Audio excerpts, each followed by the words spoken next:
眼科医の平松です。今日は目を悪くしちゃう睡眠、そして目を良くする睡眠についてお話ししようと思います。睡眠って、6時間寝るとしても、1日の4分の1の時間を使っちゃうんですよ。その時間に悪い対応をしていたら、それによって目は悪くなってしまう。見えなくなったりとか、緑内障が進んだりとか、いろんなことがなってくるわけですよね。一方で、きちんと目に対応できるような睡眠をとっていれば、睡眠の質が良くなって回復してきて、治るものも治るし、状態は良くなってくると言えるんです。でも、どのぐらいの睡眠がいいかとか、なかなかわからないと思うので、今日はそのことについてお話ししようと思います。今日はちょっと長めの動画なんで、まず最初にまとめだけをお話ししようと思います。まず、まとめその1、睡眠時間はどのぐらいが適切なのということです。まとめてしまうとだいたい6から9時間、7時間ぐらいがベストだろうと言われています。理由としてはですね、例えばある研究では、睡眠時間が3時間以下だと緑内障に3倍になりやすい。睡眠時間が10時間以上だと、それもまた 3.4 倍緑内障になりやすい。要は目に負担をかけてしまう緑内障という病気があるわけですけど、それになりやすくなるわけですね。つまり、睡眠時間は短すぎてもいけないし、長すぎてもいけないっていうことが分かっているので、だいたいこれを目安にしていただければいいと思います。もちろんね、ショートスリーパーっていう人とかロングスリーパーっていう人もいるので、そういう人はそれに合わせてくださっても結構なので、だいたい6から9時間っていうふうに思っていただけるといいと思います。じゃあ、パッと寝れる人がいいのか、ちょっと寝つきが悪い人がいいのか。これに関しての結論で言うと、入眠スピードは9分以内に寝れるのはちょっと早すぎです。ですから9から30分の間ぐらいで寝れるのがいいです。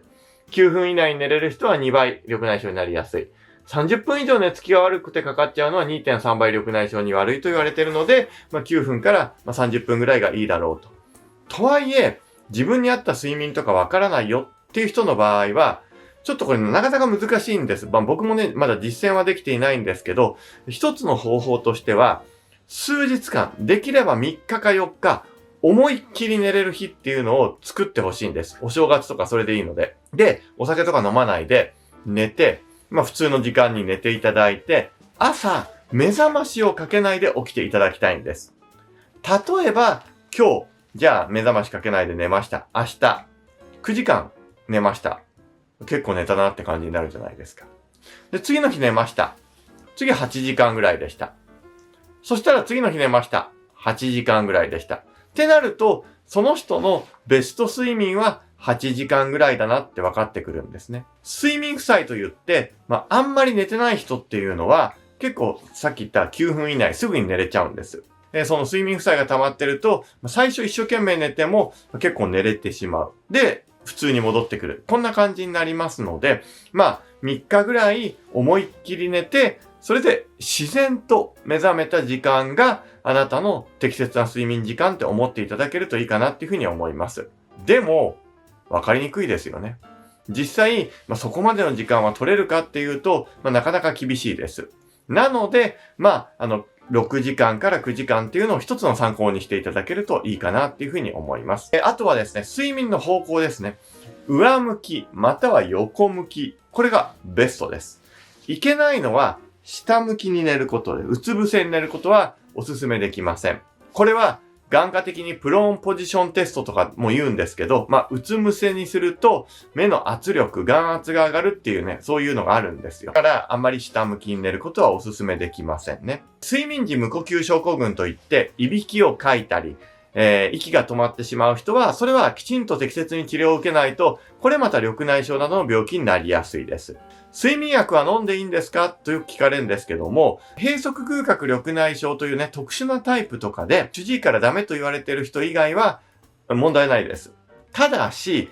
今までの統計上も、睡眠薬で寝れている人というのは、やはりそうでない人に比べると、緑内障などの病気になりやすいと言われているんです。でもこれは、睡眠薬が悪いということではなくて、睡眠薬に頼らなければいけない状態が、あまり好ましくないということなので、頼らないとやっぱ寝れないという人の場合は無理せず飲んでいただいて、やっていただいて、もちろんそれはね、主治医のそのお薬を出す先生と相談してね、勝手に飲むわけじゃなくやってくださいと。という感じが基本的なことになりますね。あとは、枕の角度に関しては、大体ですね、水平のぺったんこ枕よりは15度。30度がベストなんですけど、30度って眠りにくいので、15度ぐらいの枕がベストだと思ってください。っていうのが、一般的な基本的なお話になります。それ以外にも、いくつか注意点とかいろいろありますので、まずは、長いんですけども、前回、皆さんにお届けした動画の、リバイバルとしてみんなに見てもらおうと思います。そして、その後に、この動画などを出して、いろいろご質問いただいたんですね。例えば、夜勤とかがあるバラバラの人はどうした方がいいんですかとか、睡眠のアプリとかそういうのってどうですかとか、実際の睡眠状態とか、あとはお昼寝の時どうすればいいですかとか、そういうのもご質問いただいたので、その動画を見ていただいて最後に、それを付け加えてまとめようと思います。短く済ましたいっていう場合はこの前半だけ見ていただいて終わりでも結構ですし、詳しくですね、見たい方に関してはどういう光がいいかとか、それはこれからの動画、ちょっと時間ありますけど見ていただければと思います。では、どうぞ。眼科医の平松です。今日は目にいい睡眠についてお話ししようと思います。あなたは一体寝ようと思ってお布団ね、ベッドに入って何分ぐらいで寝れるでしょうか？もしこれがあなたが9分以内に寝れるとか、30分以上寝るのにちょっと時間かかっちゃうんだよっていう場合はかなり要注意なんで、このお話はよく聞いていただけるといいかなと思います。はたまた、緑内障とか、白内障、黄斑変性、網膜色素変性症、網膜色素変性症などの、目の病気を抱えている方だけじゃなくて、近視が気になるとか、なんとなく視力を良くしたいなっていう人にとっても役立つお話になるので、最後まで聞いていただければと思います。今日のお話は、いろんな論文を元にしたお話と、私の経験を元にしたお話を、いろいろ混ぜてお話していくんで役に立つと思います。こんな話の、いろいろしてきますんで、チャンネル登録、あと、ベルマークの方を押していただけると、アップされたのを見れますんで、ぜひよろしくお願いします。じゃあ、9分以内に寝れると注意。これどういうことなのか。お布団入って寝ようって思うわけじゃないですか。ベッドとかね、入りまして。で、9分以内と30分以上、つまり9分から30分お布団に入って寝れる。これがベストなんです。で、すぐ寝れちゃうとか、布団に入らなくても目つぶるとすぐ寝ちゃうんだよっていう人いますけども、こういう人の場合は、逆に睡眠に問題があるというふうに言われています。で、そういう人の場合は、緑内障になる確率が高いっていう論文があります。ですね、これは、ジャーナルオブグラウコーマって言って、緑内障っていう感じの英語の論文なんですけども、簡単に言うと、緑内障という、日本人の失明原因1位の病気には、睡眠するのに9分以内だと2倍になる。で、30分以上かかると 2.3 倍緑内障になりやすいっていうところがあるんですね。じゃあ、なぜ9分以内で睡眠してしまうと悪いのか。よく寝るといいじゃないかって思う方が多いんですけど、そうじゃないんですね。すぐに寝れるってことは、睡眠負債が溜まってるというような言い方をします。睡眠って寝るってことです。負債っていうのはもう借金みたいなもんですね。普段、ちゃんと毎日眠ってる人っていうのは、お布団入って9分じゃ寝れないもんなんですよ。すぐ寝れた方が安心だし、不安感もなくていいなと思うから、なかなか夜更かしして、で寝る。そうするとすぐ寝るといいんだよっていう方結構いらっしゃいますけれども、9分以内に寝ちゃうってことは、普段寝れてないので、結局寝て次の日起きるじゃないですか。起きたとしても十分足りてない。だから次の日も寝ようとしたらすぐ寝れちゃう。健康的じゃなくて、毎日借金が溜まるように、睡眠の負債が溜まって、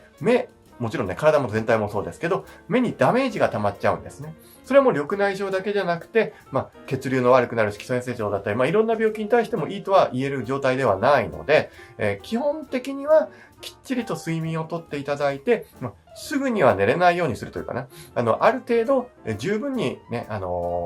入眠に時間が多少かかって寝る。こんな感じのイメージを持っていただけるといいかと思います。逆に30分以上かかっちゃうっていう人は寝すぎだったりする時もありますし、はたまた入眠するのに何らかの問題を抱えているっていうことがあるので、そういう方も病気には要注意っていうことなんですね。で、実際何時ぐらいに寝るといいのかっていうのがあるんです。で、これがですね、就寝時間ですね。要は何時に寝るといいのかって。午後の10時前ぐらいに寝るのと比較して、どのぐらい近視になりやすいかとか、目が悪くなりやすいかっていうのを調べた研究があります。それで言うと、午後10時から11時だと 1.57 倍近視になりやすくて、11時から12時だと 2.173 倍。で、12時以降で 1.78 倍ってところなので、さすがにね、11時前っていうとなかなか厳しいと思うんで、せめて午後11時には寝ましょうっていうのが、これから言えることなんですよね。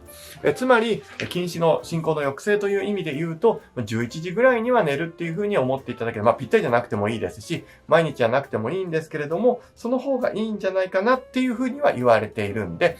入眠時間、つまり寝る時間を、だいたい11時ぐらいを目安にしていただけるといいと思います。もちろんそれは、夜勤があるとか、いろんなリズムはありますけど、普通に生活している方で、比較的これは若い人を対象とした、どちらかというと、学生とかを対象としているので、お仕事ですごい忙しい場合は、致し方ないですが、基本的には11時ぐらいまでに寝ていただけるといいかなって。もちろんね、入眠時間関係ないでって論文もあったりするので、あくまでこれは一つのデータなんですけれども、一つ目安を作るんだったら11時までに寝ていただくとか、11時前後に寝ていただくっていうのがいいと思います。じゃあ、何時間ぐらい寝ればいいんですかっていう、これも患者さんからよく聞かれるんですよ。でね、これは何時間だとぴったりっていうのはもちろん患者さんあなたによって違うのがあります。例えば、すごい短くてもいいんだよっていう人もいますし、たくさん寝ないとダメなんだよっていう人もいます。で、みんな結構そういうことを言うんですけども、本当はいろいろ調べてみると、私全然寝なくてもいいっていう人は、意外と単なる睡眠負債、つまりさっき言ったように、いや、あなたの睡眠足りてないですよと。普段動けているようで、それ全然動けてないですよ、みたいなのが多いです。はたまた、すごく寝ないと足りないんだよって言ってる人、いや、意外とそんな寝なくても十分なんだよっていうデータも結構あるので、一つの目安は、だいたい7時間前後っていうのが、いいのかなっていうふうに言います。だいたいですね、6時間から8時間の間ぐらいっていうのが、一つの目安みたいな感じになります。もちろん、今からいくつか、どの時間だと目にいいのかっていう研究データを出していくわけですけど、6時間だったり7時間だったりいろいろデータ出てきますけど、ざっくり言うと、6時間未満はちょっと寝なさすぎです。で、8時間、せめて9時間。9時間以上とかだと、ちょっと、睡眠多いかなっていう感じです。もちろん、病気だったり、うつがあったりとか、いろいろの人はちょっと別ですよ。健康的な方で言うと、6時間から9時間ぐらい、8時間ぐらいのイメージと思っていただけるといいと思います。で、一つ目がですね、糖尿病の網膜症って言って、糖尿病によって目に出血してくる病気があって、日本人の失明原因、第1位がさっき言った緑内障です。2位が糖尿病網膜症なんですけど、6時間未満とか、8時間以上だと、目の奥に出血しやすいっていうデータがあります。これは、もちろん糖尿病網膜症の糖尿病の人に対してのもんなんですが、ってことは、やっぱり一般の人にとっても、あんまり寝なさすぎとか、寝すぎっていうのは血流に良くないんじゃないかと。いや、私、その糖尿ないし、近視とかは気になるだけなんだよっていうと、こっちは短いだけなんですけどね。7時間未満の場合は近視の進行するリスクがあるんじゃないかっていう研究データもあります。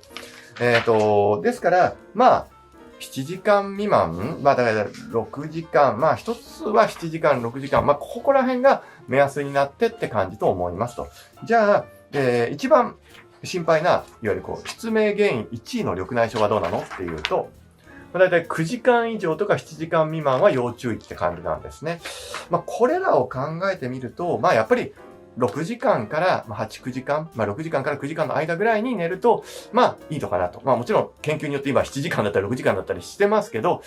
6時間未満はちょっと寝なさすぎ、9時間以上はちょっと多いかなっていうふうに、考えていただけるといいかなと思います。ただ、近視に関してはちょっといくつか研究があって、あんまり睡眠時間関係じゃないんじゃないかっていう、一応、研究もあるので、なんとも言えないですけど、とはいえ、寝なさすぎと寝すぎはあまり基本は良くないわけなので、6時間から9時間の睡眠、6時間から8時間かな、ぐらいの睡眠とか、7時間から8時間とか、だいたい7時間がね、目安と思っていただけるといいと思います。あと、寝るときって明るい方がいいんですか？暗い方がいいんですかっていうのがあります。皆さんどうやって寝てますかね？寝るときって豆電球をちょっとつけて寝る人とか、結構電気こうこうとしたまま寝る方もいらっしゃって、電気こうこうとして、アイマスクして寝る人とか、あとはもう本当に真っ暗にして、さらにアイマスクまでして寝られる方とか、そういうのいると思います。で、基本的には、やはり光がない環境下で寝ていただいた方がいいです。なので、豆電球もなし。つけるにしても、常夜灯みたいな感じで、足元とかそういう目に入ってこないような位置に電気をつけていただけるといいんですね。豆電球ぐらい大したことないって思うかもしれないですけど、意外と豆電球の光っていうのも目には来るもんなんですよ。試しに皆さん、今電気ついてると思うんですけど、ついた状態で目つぶってほしいんですよ。なんかちょっと明るさ感じません？そしてさらに手をその上に乗っけると、ちょっと暗くなったのって感じませんかね？目つぶるじゃないですか。ちょっと明るい。手をやると、ちょっと暗くなったなって感じるじゃないですか。これ何かっていうと、目つぶってても光ってやっぱ入ってきちゃうわけなんですよ。ってことは、光がある状況っていうのは人間はそもそもあんまり寝ないようにできてます。皆さんにとっては、明るいとこじゃないと寝れないとかっていう方はもうしょうがないんですけども、基本的に人間っていうのは、それこそ、ここ100年ぐらいとかはね、電気たくさんありますけど、もっと前っていうのは、狩りしたりとか、小麦育てたりとか、お米育てて、夜は土器作ったりして、ホラー穴とかで、あとは高床式住居とか、ああいうところで寝て、高床式はまた別なのかなっていうのに寝て、それで睡眠をとってたわけです。だから夜はもう本当に月明かりとか、太陽の、太陽じゃない、星の光とか、その程度があるかどうかっていう環境下で寝てるわけなので、いわゆる電気がついてるっていうのはちょっと明るすぎっていうのが一般的な考え方です。じゃあ、それが目にどんぐらい悪いのかっていうのが昔ちょっと研究であって、電気をつけたまま寝てるとか、豆球つけたまま寝てる子の方が近視が多いっていうデータが1回出て、でその後、あんまり関係ないんじゃないかなってデータも出てきてるんで、今ちょっと何とも言えないとこなんですが、基本電気をつけてるのは、いいけど悪いか変わらないかどっちかだって言われてるんですよ。ってことは、良かないんですよ。良かないし、体を休める意味では、やっぱり光が少ない方がいいわけなので、アイマスクするなり、例えば豆球で目に光が入んないように間接照明とかってしていただいて寝た方が、やっぱり基本的にはいいと思います。で、かつ、できればですね、いきなり、シーリングライトとか使っててパチンと消して寝るっていうよりは、ちょっと暗くして、少し落ち着いて、それでからバツンと暗くして寝るっていう方が好ましい。よくホテルとか、皆さん、泊まることもあると思うんですけど、ホテルとかって皆さんのお家よりはちょっと暗めじゃないですか、間接照明。雰囲気出してるって面もあるんですけど、リラックスして睡眠しやすいっていう目的もあるんですよ。で、そうすると、ちょっとずつ間接照明消してから寝れるっていうメリットもあります。あとは、もちろんスマートフォンとかパソコンとかして、バチンと消して眠るよりは、30分ぐらい余裕を持ってから寝る方がいいです。いや、とはいえ、メールとか LINE 気になるんだよねって人多いと思いますし、その気持ちはわかります。じゃあどうするからいいか。基本、メールや LINE はもちろん寝る前寸前にチェックしてもしょうがないんですけども、だったら、それ以外のことは30分前にはもうやめましょう。で、30分前に、やめて何すりゃいいの？これから歯磨きとか、ストレッチとか、なんかやることとか、明日の準備とか、そういう普通の準備ですよ。スマホが出る前、皆さんあなたが30分前やってた準備を30分前にやって、最後に、LINE なり、メールなりチェックして、じゃあ寝ましょうってやっていただければ、本当はね、それもやめてほしいんですけども、で、やっていただくと、光が入って寝ないので、実はですね、寝る寸前に、スマートフォンとか光を見てしまうと、人間っていうのはやっぱり太陽が照った状態っていうふうに勘違いしてしまうんですね。よくブルーライトが目にいい悪いとかって聞いたことあるかもしれないですけど、ブルーライトって実は目に良くも悪くもないと言いますか、どちらかというと、一日の睡眠のリズムを作ってるんです。なので、朝とか日中はブルーライトって多少浴びなきゃいけない。で、夜はそれをなくすか少なくして、そうすると睡眠がすごく良くなる。具体的に言うと、メラトニンっていうホルモンが睡眠の時に分泌されて、深く寝れるようになります。ちなみに、日本でもメラトニンの、いわゆる処方薬で、そういう睡眠薬ってありますし、海外とかだとメラトニンがサプリメントとして売って、睡眠の導入のお薬として売ってるっていうのが今現状あるので、いわゆる睡眠にはもうメラトニンっていうのは基本中の基本。それを出すためには、光っていうのがリズムを作ってるわけなんですね。人間っていうのはもともと時計を持ってなかったわけなので、光でリズムを作ってるっていう面があるっていうふうに思っていただけるといいかなって思います。だから、できればそんな感じでリラックスして寝る。じゃあ、リラックス方法はなんかないのっていうと、よくホットアイマスクみたいに温めて寝る。これは副交感神経って言ってリラックス効果を高めてくれるので、いい方法ですね。じゃあ、あれ温めるのつけたまま寝ちゃうとどうなのって言うと、重めのはやめた方がいいですけど、紙みたいなペラペラのあるじゃないですか、売ってるやつ。いわゆるメグリズムさんとかあんな感じの。あんなもんであれば問題ないかなっていうふうに思います。もちろん締め付けるぐらい、ちょっと顔大きい人、ちょっとやめといた方がいいですけど、普通の顔の大きさであれば、そんなに問題ないかなっていう感じですね。できればね、寝る前に外して寝ていただいた方がちょっと安心ですけれども。とか、腹式呼吸とか、マインドフルネスって言ってリラックスするものをして寝ていただけるとより良いです。マインドフルネスのやり方については、私が別の動画でちょっと詳しくお話ししているので、実際それをすると、緑内障失明原因1位のものに関して、眼圧って言って状態を良くしてくれるっていうデータもある。じゃあ、これどういう風にするか、今、サクッとだけお話しします。具体的に言うと、寝る前、目温めるとかもして、そして、鼻から息を吸って、口から出す。または鼻から吸って、鼻から出す。これをしながら、本当にリラックス、もう本当にだらーっとした格好でしていただいて、で、呼吸に注目してほしいんですよ。要は、吸った、吐いた、吸った、吐いたっていうのを考えて、例えば、今日こんなことしちゃったなとか、なんか買わなきゃとか、明日までにあれ準備しなきゃいけないんだとか、そういえばあの人どうしてるんだろうとか、そういうこと考えちゃうじゃないですか、寝る前。それを考えるより、自分の呼吸にだけ集中していただけると、マインドフルネスって言って、要は過去を悔やんだり、未来に心配しないで、現在に注目できるので、睡眠の質が向上しやすいっていうふうに言われてるんですね。なので、マインドフルネスっていうのは、効果的です。ただ呼吸に注目すればいいんです。で、ついついね、余計なこと考えちゃいます。なんか、晩ご飯、明日何食べようかな、とかって思っちゃうんですよ。思っちゃったらもうしょうがない。なので、ちょっと呼吸じゃないこと考えたな。よし、じゃあ呼吸をもう一回考えようっていう風に冷静に戻っていただければそれで大丈夫ですんで、それをしていただくとより睡眠にはいいと思います。じゃあ、睡眠をするときにどんな枕がいいんでしょうかっていうのあるじゃないですか。枕って高い方がいいの？低い方がいいの？それともなしで平べったい方がいいの？っていうのにもある程度の答えがあるんです。それがですね、この論文になります。17人の患者さんですね。緑内障の患者さんを対象としているものなんですけれども、で言うと、16人が30度ぐらいの枕で眼圧が下降して、35% の患者さんで 20% 以上眼圧が下降しました。これ何言いたいかというとですね、今回、いわゆるいろんな病気の方とか、健康的な方についてお話しているわけですけど、やっぱ日本人は失明原因1が緑内障ですし、眼圧って目の圧力って結構重要なんですよ。他の体とちょっと目大きく違う点は、普段私たちってこうやってやってるじゃないですか。で、横になると頭に一番血が昇ると言いますかね。その感覚があるのってなんとなくわかりますかね。もう頭下げていただけると、バーって血が昇ったり、逆立ちするとわかるじゃないですか。ああなるとですね、目に結構ね、血流とか、血の流れが来ると。なんか良さそうだなって思うかもしれないですけど、ちょっと来すぎなんですよ、簡単に言うと。そうなると、目に圧力がかかって、目にダメージが来るんじゃないかなって言われているんです。で、もちろんね、これね、首とか他のね、体の関係とか、ちゃんと寝れるっていうのを前提とすると、30度ぐらいの角度がある枕だとベストですって言うんですよ。じゃあ30度っていうと、結構きついです。なので、私が推奨しているのは基本15度ぐらいの角度がある枕だったりとか、斜めになってるような、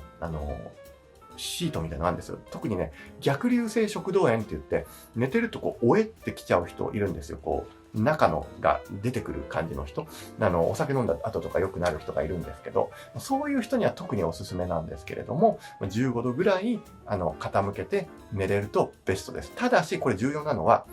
それでも全然問題なく寝れる人、寝れなくなっちゃったらこれ話別になっちゃうので、普通に寝れる場合、どういう枕がいいですか？要は、結構枕にこだわりがあって、私は柔らかいホテル仕様じゃないとダメとか、そば柄枕じゃないと寝れないのって場合は、寝れないと話にならないので、それはいいです、それで。いや、私結構どんな枕でもいけちゃうんですって場合は、30度ぐらいあるとベストですけど、最低15度ですね。15度ぐらいの枕で寝ていただけるといいかなっていうのが、一つの研究としてありますと。もちろんこれは、あくまで一つの研究なので、絶対ですっていうわけではないっていうふうに思ってくださいと。で、寝るっていうと、頭に血昇るって言ったじゃないですか。で、その眼圧って目の圧力があるんですよ。眼圧って何なのかっていうと、これ目の玉あるじゃないですか。これ目の玉模型なんですけどね。目の玉これプラスチックでできてるから硬いんですけど、皆さんの眼球ってちょっとぷにゃぷにゃって柔らかいんですよ。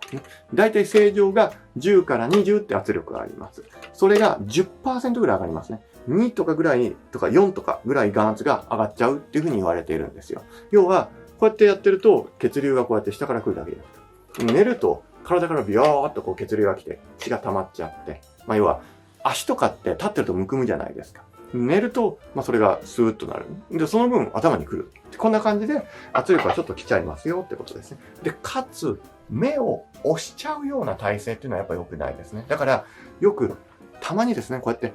突っ伏して寝る人がいるんですよ。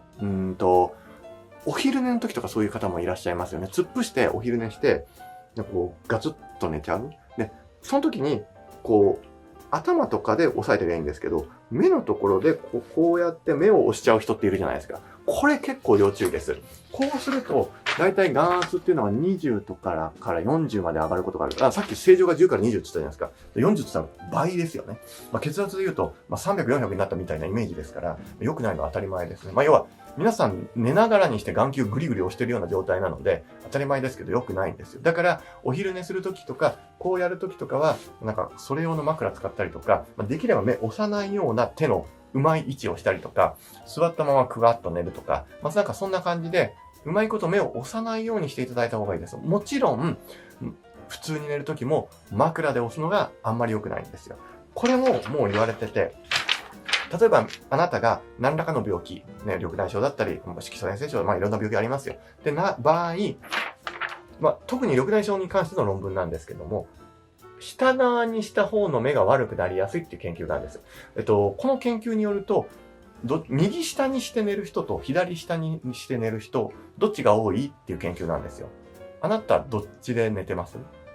この研究によると、右を下にして寝る人の方が多いんですね。で、右の方の視野が悪くなる。右の方の目がダメージを受ける人が多い。なぜかというと、当たり前ですよ、こうやってどうしても枕がバツッと当たっちゃうことがある。うまいこと寝れればいいんですけど、グニョンってなっちゃうことあるじゃないですか。ってなってくると、やっぱりそれがダメージになるので、もちろんこれ大前提は、どっち向きでも寝れるっていう人は、できれば悪い方の目とか、例えば右目だけ病気で左が病気じゃないんだったら左を下にしていただいて寝ていただけるといいかなっていう感じのイメージと思っていただけるといいと思います。だからこの研究によると右を下にする人が多いので右の方が悪くなる人が多いのかなっていうような研究になりますんで、実際ね、こういうのを以前も動画でアップさせていただいて、今回こうやってまとめてるのって、緑内障の新しい本を今作ってて、その過程で、皆さんにちょっと新しいのアップデートしたのを届けたいなって言って、もうほんとね、1項目でこんだけたくさん調べてるんですけどね。なかなかだから本ができないんですが、それをアップしているので、ぜひぜひっていう感じで、昔にこういう睡眠の動画をちょっと上げたことがあって、それを見て試していただいて、意外とそれで眼圧下がってきたなって方もいらっしゃいます。もちろんそうじゃない方もいるので、あくまで参考、目薬や手術とか、いわゆる医療がメインですけど、自分でできることっていうふうに思ってください。で、もちろんね、睡眠の寝方とか、それも重要なんですけど、いびきとか、息が止まるのあるんですよ。って止まるやつ。これ、僕の父親も緑内障って病気なんですよ。日本人失明原因第一。ちなみに私の母親も緑内障なんですけどね。で、父親は、ってすんごいいびきなんですよ。結構ね、寝言もすごかったんですよ。普通に話してた。大声で。で、寝言もすごくて、いびきもすごくて、で、ガーッつって、ガッって止まるんですよ。で、ガッって止まった後、ってずっと呼吸が止まって、その後ガーってまた息吸い出すんですけど、っていうのがうちの父親だったんですけど、うちの父親も、そうやって息が止まるタイプ。それを睡眠時無呼吸症候群って言うんですけども、まあ、要は寝てると息止まっちゃう人。で、あなたは、いや、年関係ないしって思うかもしれないし、睡眠時無呼吸症候群って、まあ、ちょっと有名になってきたんで、知ってる人だと、太った男の人の病気でしょって思うかもしれないですけど、うちの父親はね、あんま太ってないですよ。僕ぐらいな感じ。イメージ的に。まあ似てますよ。骨格的にもね。で、ですね、意外とね、これに関する、いわゆる動画も今までアップしたことがあって、それを見ていただいた若い女性で、もう細い方とかでも、いや、私、一応調べてみたら、意外と息止まってたんですよって人もいるんですね。意外とね、思ってるより止まってること多いみたいです。で、それなんでかっていうと、顎ですね。僕もちょっと顎小さいんですけど、わかりますか？ここ、顎がね、もうちょっと大きくて、こう、エラが張って前に出ているような感じの人だと、寝てて全然いいんですけど、僕みたいにちょっと顎引っ込んで、ちっちゃい人だと、こう寝た時にですね、顎が首側に落ちちゃうんですよ。ってなると、呼吸が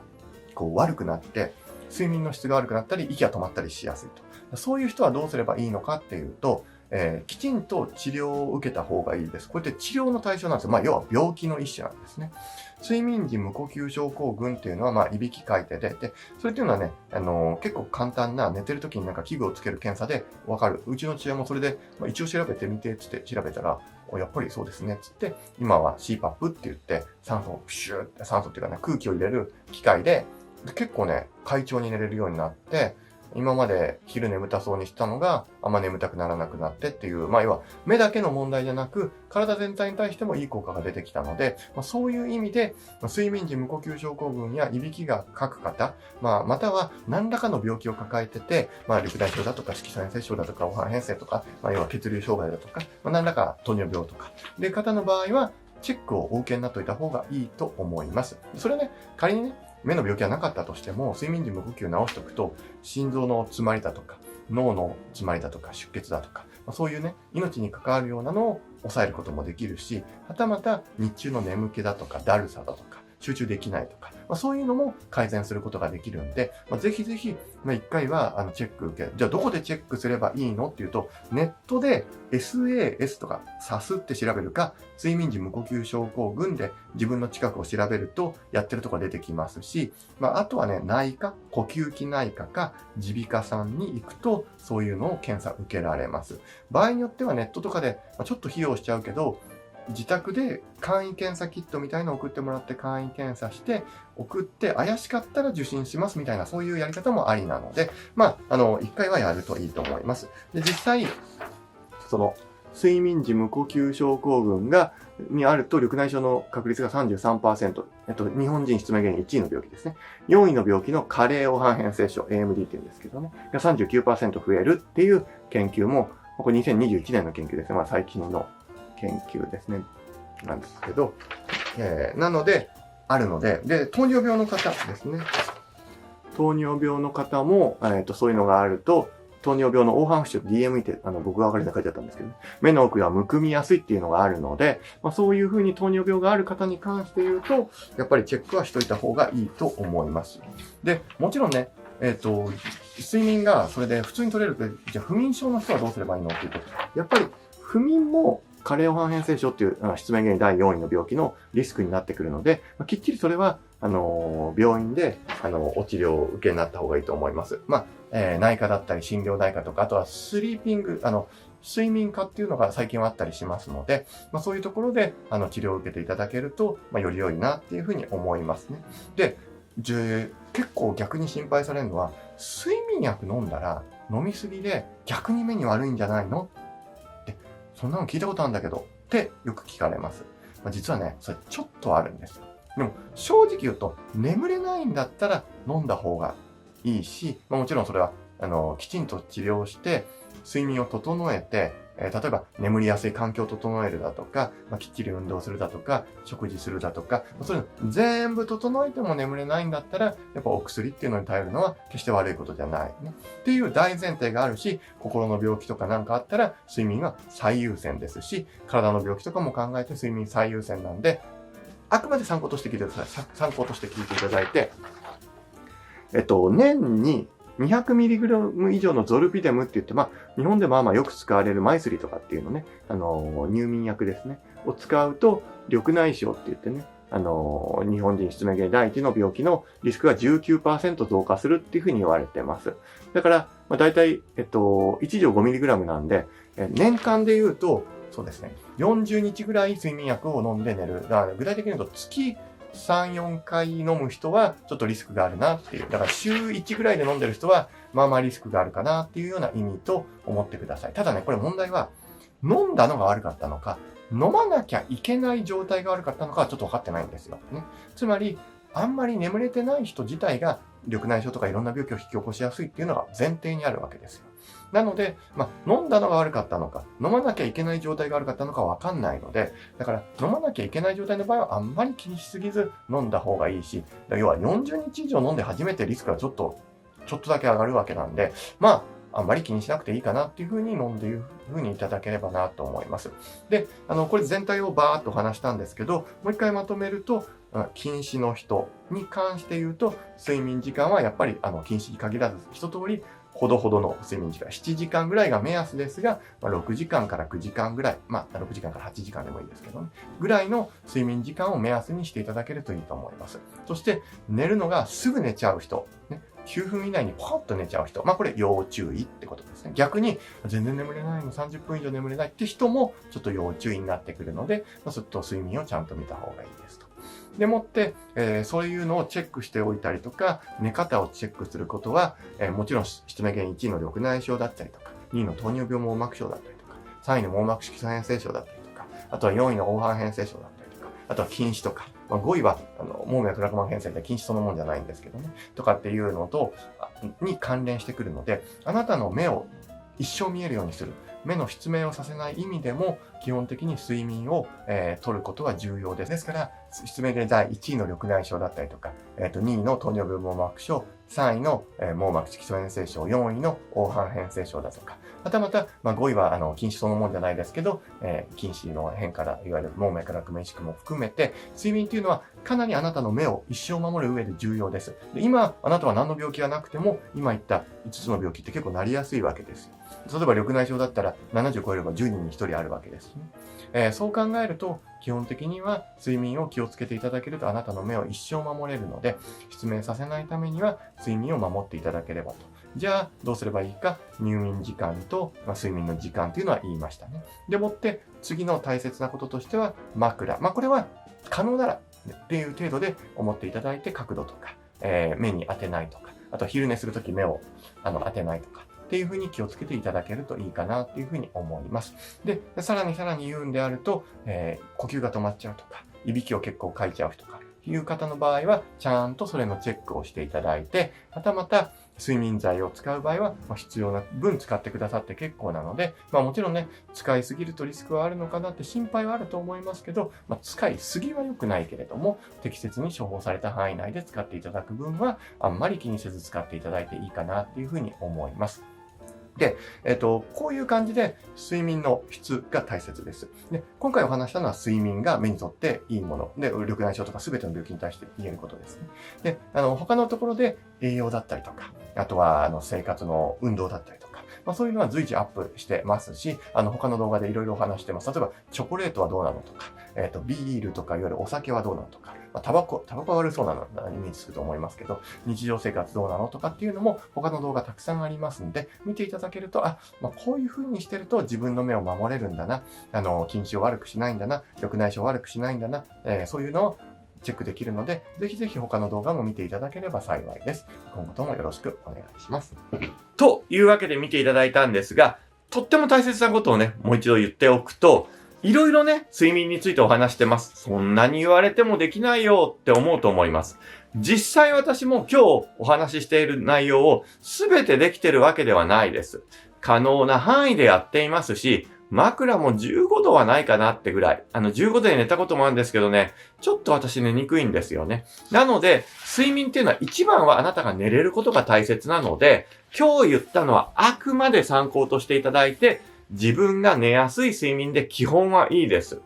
ですから、頑張って15度にして寝れないよってなったらこれ意味ないことですし、どうしても突っ伏さないと私寝れないよって場合は、それはそれで構わないので、寝れるというのを一番重要と思っていただければと思います。で、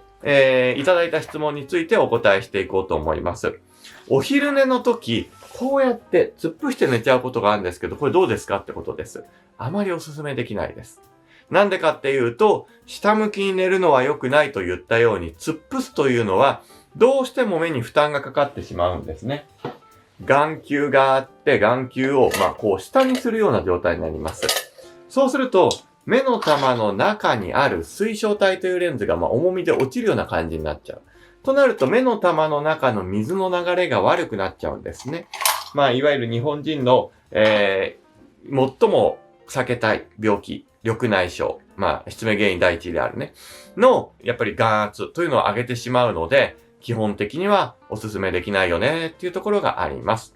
で、睡眠の体勢についてはもう一度言うと、15度程度がいい。で、他の動画で私自身が真っ平らになったのと、ちょっと頭上げたので、眼圧を測った動画もあるので、それを見ていただければと思います。例えばあなたが右目だけが悪いんですよって場合は、右下に寝るんではなくて、左下に寝ていただいた方がいいです。その方が、左側の方が多少負担かかるけど、いい方なんでいいじゃないですか。あまりにも右悪いからもう右はいいやって場合は右下でいいんですけどね。要は、横向きに寝る場合、下側になる方の目がちょっと負担がかかるんだなーっていう印象は思っていただけるといいです。ただこれも寝やすい方で基本いいので、いや私右向かないと寝れないんだよって場合は別にそれで構わないので、そういう風にはちょっと思っていただけるといいと思います。で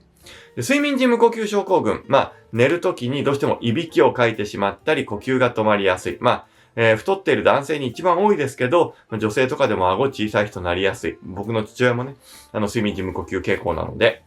そういう場合は、簡易的なチェックはアプリとかでも結構できますんで、そういうアプリを使ってやっていただくのもいいです。ちゃんと調べるってなると、もちろんそういうクリニック、耳鼻科とか、スイープクリニックとか、睡眠科とか、そういうところでよくやってますんで、ネットとかで検索してお近くに行っていただけるといいと思います。はたまた、ネットとかで注文できて、いわゆる自宅である程度簡易的に睡眠のを測れるっていうのもありますので、ちょっとそれも、試しにやっていただくのは悪くないかなっていうふうに思いますね。バラバラに睡眠になっちゃう。いわゆる夜勤とか、どうしても仕事が忙しくて、今日は朝寝るし、明日は夜寝るしみたいなったりとか、ばらついてしまう方の場合は、6時間から9時間って言われてもよくわかんないんだけどっていうのは、トータル睡眠時間で見ていただいて結構です。6時間から9時間ぐらいでいけてるかなっていうのを見ていただけるといいかなと思います。でもどんぐらい寝てるかよくわかんないんだよっていう場合は、